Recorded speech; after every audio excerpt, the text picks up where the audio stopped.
Happy Monday morning. Welcome in. Thanks for being here on KCMO Talk Radio. As we roll through a busy morning, we're happy to welcome on and say hello to our friend Steve Moore. He is a former economic advisor to Donald Trump. He joins us here on KCMO Talk Radio, also doing great work with FreedomWorks. Steve, good morning. Thanks for being here.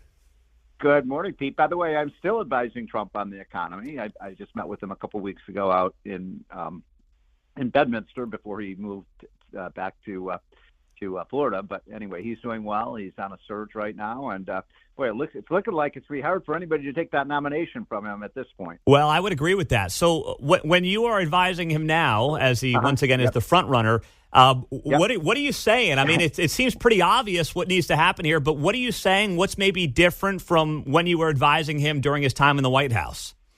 Well, I think there's really something very different now versus 2016. You know, when we're running when Trump was running for the first time. And what's sort of interesting about this is that then he was kind of, nobody really knew exactly what he would do, et cetera. Now, what I've told him is, look, your case for being president is really pretty simple. You just simply say, the American people, are you better off than you were 4 years ago? I don't know if you remember when Ronald Reagan asked that question to the American people when he debated Jimmy Carter in 1980.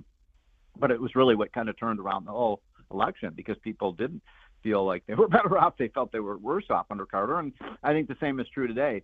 Polls show 70% of Americans, 2 out of 3, say they're in worse financial shape today than they were when Trump was president. So it's not a complicated election. I did ask him, how long did he think it would take to really get the economy moving again? Because, it was booming when Trump was president. And he said, Steve, give me 6 months. 6 months. So that's not too long. And the other thing he said, by the way, which I thought was really interesting, I said, well, Mr. President, what's the first thing you'll do, to help get the economy really booming again? And he said, I'm going to have a stack of papers on my desk on January 25th, 2025, when I take back the Oval Office, and it's just going to be a stack of executive orders rescinding all the things that Biden has done. I said, well, that sounds pretty good to me. Well, that does sound pretty good, by the way, to most Americans.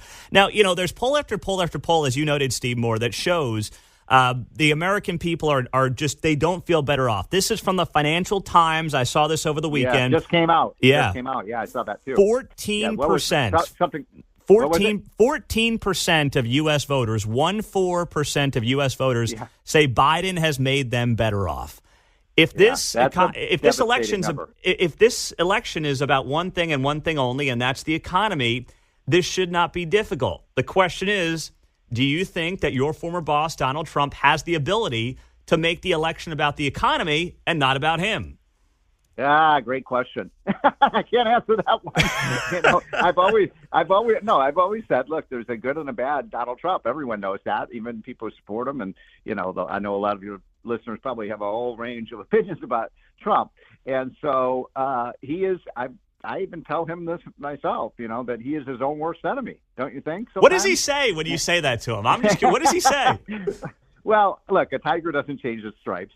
And, it's just, that's the way he is. And sometimes he says things that are offensive. But I always tell people, when I go around the country and talk to people about the economy, about politics, I always say, look, I know, most of you probably don't like Trump very much, or this or that. You don't like, the way he behaves. You don't like what happened on January 6th, et cetera. But I always say, but you've got to admit his policies for the country were pretty darn good. And even people who don't like Trump will kind of nod their heads. So you really put your finger on it, Pete. If the election's about him, he's going to lose. If it's about his record and the country, then I think he could win. Now, I'm going to tell you something else, though. I think it's very unlikely at this point that Joe Biden will be the Democratic candidate. I think I would put the odds at 1 in 3. And I think that the Democrats are all about one word, power. And they're not going to surrender the power with a feeble candidate. They're going to toss him over the side of the bus, and I think they're going to pick someone like Gavin Newsom, the governor of California, or maybe Gretchen Whitmer, the governor of Michigan. By the way, those are both horrendous governors. They've done great damage to their states, but I think they want to get Biden up the ticket. And then, of course, the other question is, Pete, what do they do about their Kamala Harris problem? Mm-hmm. Yeah. How do they get her out of the way? Yeah. And I mean, trust me, that is a huge problem. I mean, it's not as big as Joe, but you're right. It's a massive problem. You know why it's a problem for them? Because what is the Democratic Party today all about? This is not your grandma and grandpa's Democratic Party. It's all about identity politics, right? Mm-hmm. That's what they're about. So you think they can just toss aside a black woman? You know, I think that's going to be tough for them. And so we'll see. Because, would I love to run against Kamala Harris. Yeah. Well, of course, she's done such a great job on the border. It's secure now, right? She is the border czar after all. That's a very good point, Steve Moore. Speaking of economic trends, the Wall Street Journal wrote this piece over the weekend. I thought it was a good point, how Bidenomics may cost Biden the youth vote.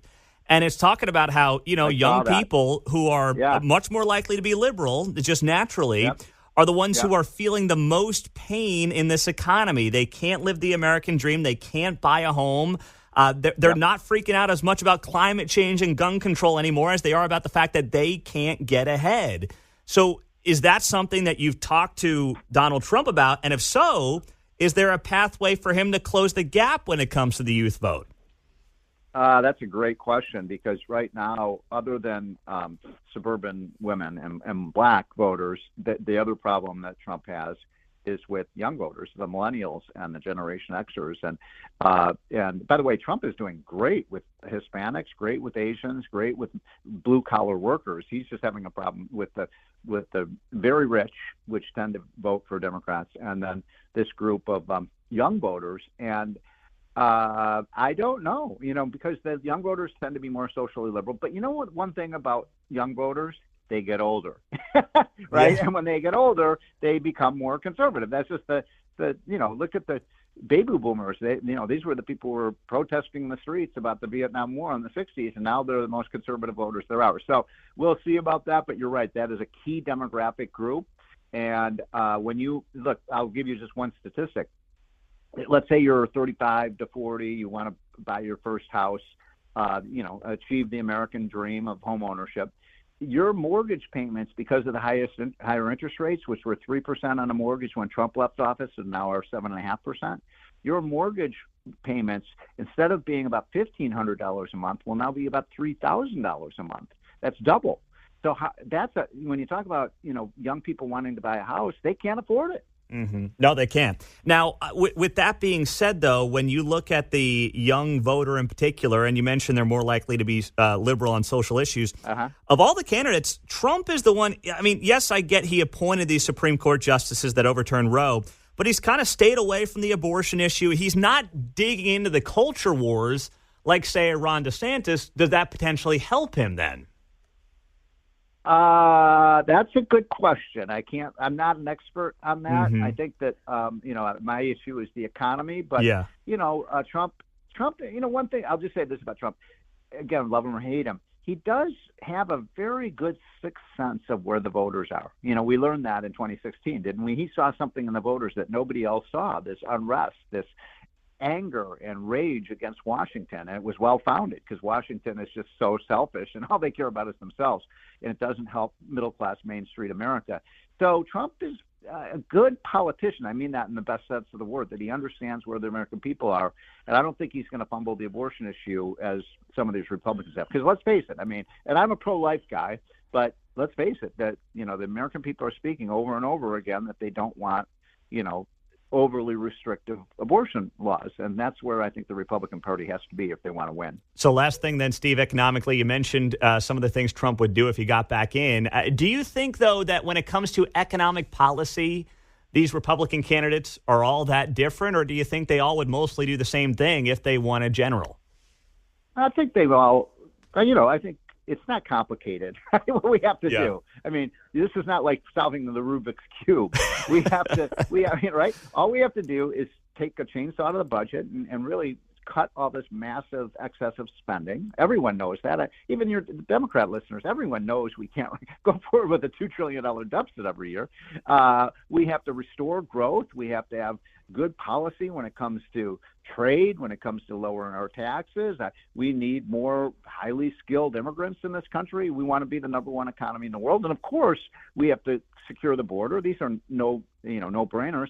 And of course, we have to secure America's energy. I think there's no issue, Pete, I wonder what you think about this, where I think Biden is more vulnerable than on this crazy war on American oil, gas, and coal, which we have more of than any other country in the world. Mm-hmm. No, you're right. Why are we not producing it? It would be good for the economy. It'd be good for workers. It would take money away from our enemies like the Hamas and Iran and China and Russia, and it would create jobs. It would reduce our trade deficit. We could raise revenue for the government. None of it makes any sense. Well, because there's a couple rodents in North Dakota that we got to protect, Steve. I mean, that's why. Yeah, exactly. I mean, it's unbelievable. It is. Well, Steve Moore, you're the man. Thank you so much for being here on a Monday morning, and we'll be in touch soon. Appreciate the time. Okay. Have a great week. Take care. You as well. That is Steve Moore. He is still advising Donald Trump on the economic front. Always good to have him on KCMO, now with FreedomWorks as well.